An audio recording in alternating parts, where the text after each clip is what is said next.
Supplying additional heavy weapons to Ukraine is the fastest way to peace. This was stated by NATO Secretary-General Jens Stoltenberg. We are in a crucial phase of the war. It is therefore important that we provide Ukraine with the weapons it needs to win. The recent commitments for heavy weapons are important, and I expect more in the near future. Jens Stoltenberg, Secretary-General of NATO, in an interview with Handelsblatt. Having a speech in Berlin, Prime Minister of Poland Mateusz Morawiecki said that Germany had to act decisively and supply Ukraine with all types of weapons, including the Leopard 2 tanks. According to Morawiecki, this is necessary since Ukraine is protecting not only itself but also the well-being of Europe. Ukraine's defeat may become a prelude to World War III. Therefore, today, there is no reason to block support for Kiev, to procrastinate.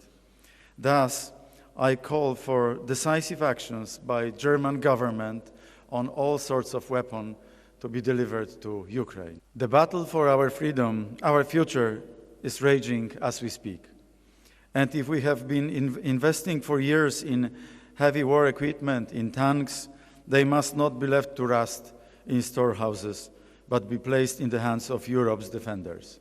The prolongation of the war is beneficial only to the Kremlin, according to British Foreign Secretary James Cleverly. The day before, Prime Minister Rishi Sunak confirmed that the UK was ready to transfer up to 14 Challenger 2 tanks and 8 AS-90 self-propelled artillery weapons to Ukraine.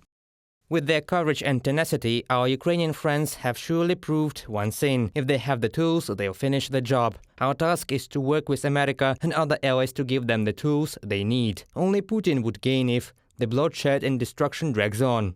James Cleverly, Foreign Secretary of the United Kingdom, in an interview with The Sun. From the point of view of political expediency, this is a very important step as such a push signal for our other partners, of course, especially since it seems to me that deliveries will not be limited to 12 pieces of equipment, and I think that they will supply somewhere up to a battalion.